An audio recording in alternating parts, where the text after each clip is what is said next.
E aí galera do nono ano, tudo bem com vocês? Vamos dar continuidade à nossa aula e hoje veremos vários assuntos interessantes. Vamos começar com o movimento operário. Eu acredito que vocês sabem que o movimento operário é de fundamental importância para a nossa história, porque foi através das manifestações desses grupos que conseguimos direitos trabalhistas que antes não existiam. Vocês sabem que durante muito tempo o café foi a principal economia do Brasil. Porém, eu expliquei em um vídeo anterior que algumas indústrias já haviam sido constituídas aqui no Brasil, né? Só que em pouca quantidade, porque o processo industrial brasileiro ele é muito lento, é devagar e penoso. A realidade dos trabalhadores do campo, né, que trabalhavam no café, com a realidade dos trabalhadores que trabalhavam nas indústrias, nas grandes empresas, não eram muito diferentes. O que mudava era só o ambiente. Mas as condições de trabalho de ambos eram horríveis, salário era muito pouco, eles recebiam pouco, longas jornadas de trabalho. Tudo isso aí vai ter uma consequência depois nos movimentos de greve. A partir de 1891, já na nova república, na república das oligarquias, né, o movimento operário vai ganhar muita força, seguindo a linha e as tendências anarquistas e socialistas. Ou seja, o trabalhador tem que se unir para que consiga alguns direitos essenciais para a vida do proletariado, que são os trabalhadores. Porém, o início desse movimento, do movimento operário, foi um movimento no início muito tímido, poucas pessoas aderiram à causa. Esse movimento só vai ganhar força mesmo com o final da Primeira Guerra Mundial, porque temos na história do mundo, né, os trabalhadores do mundo conseguiram de fato uma conquista que foi a Revolução Russa, que é quando os trabalhadores chegaram ao poder do Império Russo, derrubou o Império Russo, né, e deu início à União Soviética, que isso vai ser mais à frente, não agora nesse momento, mas mais à frente. Vai estar nesse período de 1917 a 1922, por aí assim. Vai estar o período da Revolução ainda. Então, a União Soviética vai vir depois. Mas os trabalhadores do mundo ganharam uma influência, né? E é exatamente depois da Primeira Guerra Mundial que os trabalhadores brasileiros começam a ter aquela consciência de classe. E os trabalhadores brasileiros começam a organizar várias greves. Aí, em 1922, temos a fundação do Partido Comunista Brasileiro, que também vai ajudar a fomentar essas manifestações. E só quando Getúlio Vargas chegar ao poder é que os trabalhadores ganham alguns direitos. Mas é claro que nós não devemos esquecer que foi graças a esses movimentos operários que hoje temos algumas leis importantes para nossa vida, né? Para a melhoria das condições pessoais de cada um, né? Porque você trabalhar muito e ganhar pouco, então isso aí já foi uma grande vitória do movimento operário. É de fundamental importância o movimento operário para a história do Brasil. Outro movimento que vem atrelado com o movimento operário é o movimento feminista brasileiro. Esse também é um movimento que no início foi um movimento fraco, sem muitas adesões, né? Poucas mulheres aderiram porque quem comandava esse movimento era da classe média alta, que era a Berta Lutz. Essa mulher, apesar dela defender várias coisas interessantes, como o direito ao voto, o sufrágio, né? Baseando-se no sufrágio universal, que se teve início na Inglaterra, as brasileiras também tinham essa ideia de a mulher ter mais liberdade, a mulher ter o direito ao voto, porque a mulher só pôde votar aqui no Brasil, se eu não me engano, foi em 1932. Teve o direito ao voto em 1932. Tiveram várias tentativas de voltar, da mulher ter direito ao voto. Uma foi no Rio Grande do Norte. As mulheres lá conseguiram votar, mas o Tribunal Eleitoral, né, disse que não considerou nenhum voto das mulheres, tornar todos nulos. Exatamente porque isso é Brasil, gente. Isso é Brasil. Para você quebrar um preceito, um conceito, você tem que lutar muito. Não é apenas surgir nas ruas não, você tem que lutar muito. Como eu falei anteriormente, embora seja um movimento interessante, né, mas era um movimento fraco porque só as mulheres da classe média alta era quem podia participar desse movimento. E isso aí você sabe, né? Quem é a maioria? São os pobres. Se você não adere essas pessoas à causa, esse movimento vai ser fraco. Esse movimento vai ter fim em 1937. Esse movimento ficou conhecido como a Federação Brasileira pelo Progresso Feminino. É um movimento que deve ser considerado importante, porque é através dele que as mulheres vão se manifestar na rua, né? E um pouco tempo depois vai conseguir o direito ao voto. Agora vamos falar um pouco da parte polêmica do nosso conteúdo. Afinal, em 1930, foi revolução ou foi golpe? Essa é uma discussão que várias pessoas no Brasil costumam discutir e até brigar. Tem pessoas que brigam por causa disso. Afinal, foi um golpe ou foi uma revolução? Todo mundo fica dizendo, não, foi um golpe, não, foi uma revolução. Primeiramente, devemos lembrar o conceito de golpe e de revolução. Primeiramente, um golpe de Estado, essa manifestação, essa derrubada do governo, vem diretamente de um órgão do Estado, que faz parte do Estado. Por exemplo, temos aí no Brasil, na época do Império, né? Por que devemos considerar a proclamação da República um golpe? Porque no Brasil tínhamos o imperador, né? O imperador foi tirado do seu cargo através dos militares. Os militares faziam parte do Estado, porque no aparato de segurança nacional, né, o exército faz parte do Estado. Então, o exército tirou o imperador e proclamou a República. Então, isso é um golpe. Por quê? Essa derrubada do governo, ela vem do próprio Estado. Ou seja, o exército tirou o imperador e proclamou a República. Aí eles colocaram esse nome, proclamação, para tirar o nome golpe. Porque golpe é feio, é esquisito esse nome, golpe. Ninguém gosta disso, porque é antidemocrático, entendeu? Em 1930, a mesma coisa. Agora, revolução. Revolução, para ocorrer uma revolução, devemos ter uma mudança drástica nas estruturas da sociedade. O que quer dizer isso? Na revolução, no conceito de revolução, é assim. Para haver a revolução, devemos ter uma mudança, por exemplo, no meio político e econômico. Ou seja, aqui era uma coisa e com a revolução vai se tornar outra coisa. Na mão de obra, por exemplo, a mão de obra era uma coisa e agora ela vai se tornar outra coisa. E o mais importante, aqui temos um grupo social que dominava esse povo, que tinha um poder político, e agora esse grupo social vai ser tirado do poder e agora vamos ter outro grupo social aqui no poder. Por exemplo, na Revolução Francesa, por isso que é a Revolução Francesa. Quem estava no poder era o monarca. Então os burgueses organizam a revolução, tiram do poder o monarca e agora temos uma república. Entendeu agora como é que é esse sistema? Temos um monarca, que não é o burguês faz uma revolução e o burguês agora fica no poder. Estou entendendo mais ou menos o que é uma revolução, né? Tem que ter uma mudança na estrutura da sociedade. Enquanto o golpe a derrubada do governo parte exatamente dentro do governo. A revolução, a derrubada da revolução, parte da população.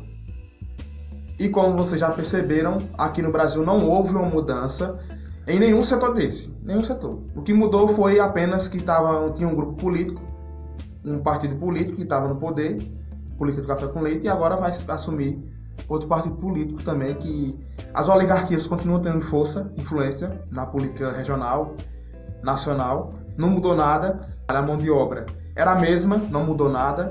A principal fonte de economia também não mudou, era o café ainda. Então não foi uma revolução em 1930, foi um golpe. Lembrem disso. Se algum dia alguém for debater com vocês, lembre que em 1889 foi um golpe de Estado militar, né? Em 1930 também foi um golpe militar de Estado. Em 1937, Getúlio Vargas vai dar outro golpe dentro do golpe. Em 1937 também foi um golpe. Em 1964 também foi um golpe. Em 1968 também foi um golpe dentro do golpe. Estou entendendo mais ou menos o que é isso, né? Não houve, nunca na história do Brasil houve uma revolução. Entendam isso, por favor. Nem a independência foi uma revolução do Brasil. Foi comprada. Pronto, encerrou esse assunto. Agora vamos para as eleições de 1930. Vamos entender um pouco o que aconteceu. Vocês estão cansados de escutar eu falar, né? Que a política do Brasil na época, da década de 1920, na República, depois da República das Espadas, exatamente a República das Oligarquias ou política do café com leite. Um ano da eleição iria um presidente de São Paulo e outro ano da eleição o presidente de São Paulo indicava um presidente de Minas. E assim eles iam alternando o poder. Porém, na década de 20 vai ocorrer uma crise nesse sistema da política do café com leite. Vamos lembrar um pouquinho o contexto como estava na época. Bom, o presidente da época era Washington Luiz. Ele representava os paulistas. Ele ganhou a eleição de 1925, assumiu em 26, aí foi de 26 a 1930. Se ele era um paulista que estava no governo, ele na próxima eleição ele deveria indicar um mineiro. Porém, isso não aconteceu. Em 1929, o que vai ocorrer no mundo? A Bolsa de Valores, lá em Nova York, vai quebrar e isso vai fazer com que o café aqui no Brasil, por exemplo, entre em crise, porque quase o mundo todo não está fazendo comércio, E um dos principais países que importavam, o produto brasileiro, o café, exatamente os Estados Unidos. Os Estados Unidos estavam numa crise. Então isso vai também entrar uma crise aqui no Brasil. Olha aí o contexto histórico da época. Uma crise política e econômica já estava acontecendo aqui no Brasil. Aí com a não indicação de Washington Luiz para um mineiro, e sim para outro paulista, o Washington Luiz vai indicar o Júlio Prestes, outro paulista. Aí os mineiros vão ficar super raivosos e vão criar outra frente contra os paulistas. Mas é claro que os mineiros não iriam ganhar a eleição sozinhos, Eles deveriam se aliar com alguém, se aliar. O movimento onde se uniram 3 estados importantes para o Brasil foi conhecido como Aliança Liberal. Esse movimento, essa frente única dessa união, era exatamente os 3 estados. O estado da Paraíba, que era um estado importante, o próprio estado de Minas Gerais e o estado do Rio Grande do Sul. Rio Grande do Sul era a 3ª maior economia do país. Só que o estado do Rio Grande do Sul e o estado da Paraíba só aceitaram essa união se o presidente fosse o gaúcho e o vice-presidente fosse um paraibano.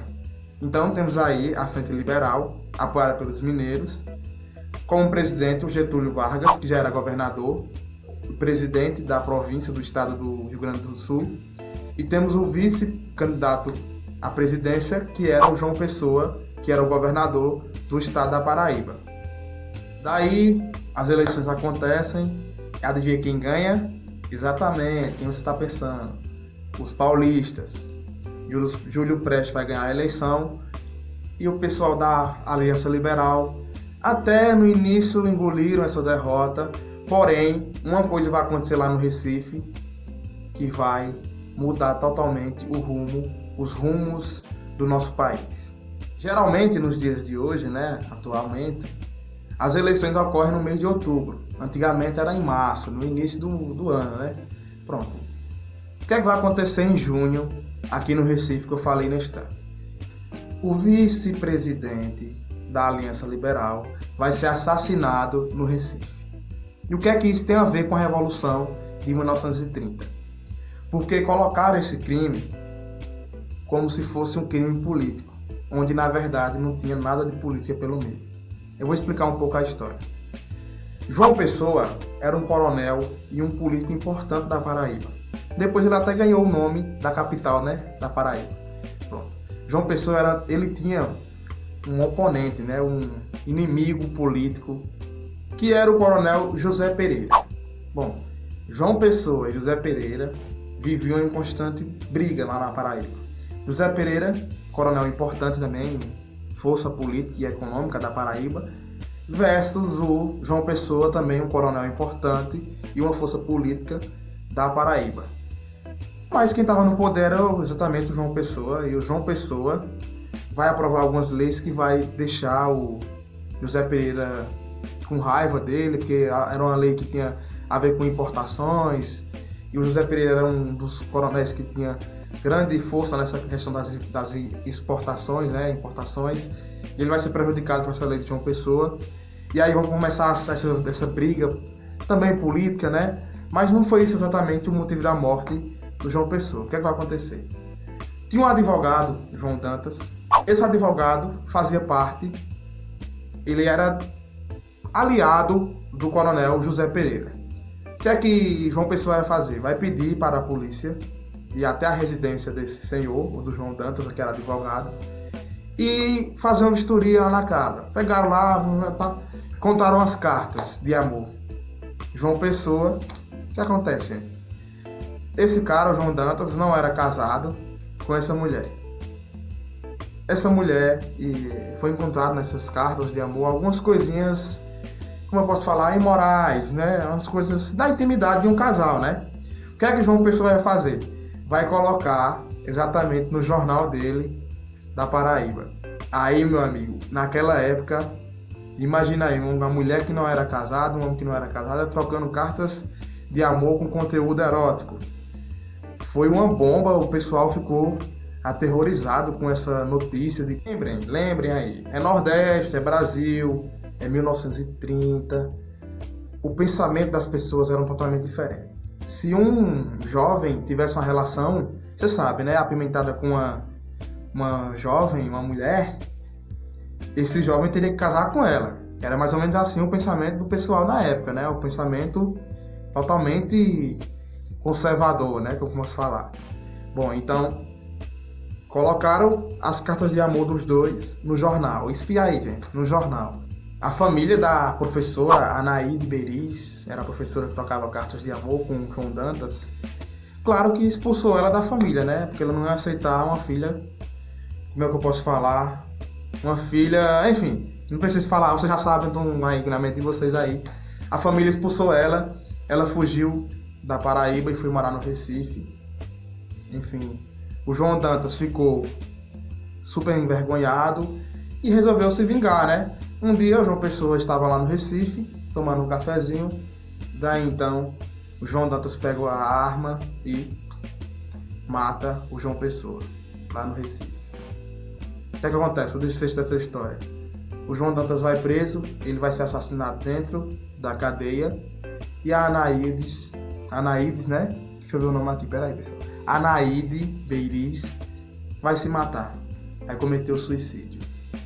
Então, aproveitando a morte de João Pessoa, o pessoal lá no sul disseram que foi uma morte política, que mataram João Pessoa porque não aceitavam que eles estavam lutando contra o Júlio Prestes, né? Então disseram que foi o governo brasileiro que mandou matar o João Pessoa, aproveitaram a situação, e aí, já sabem, né, o desfecho, o golpe, meu filho.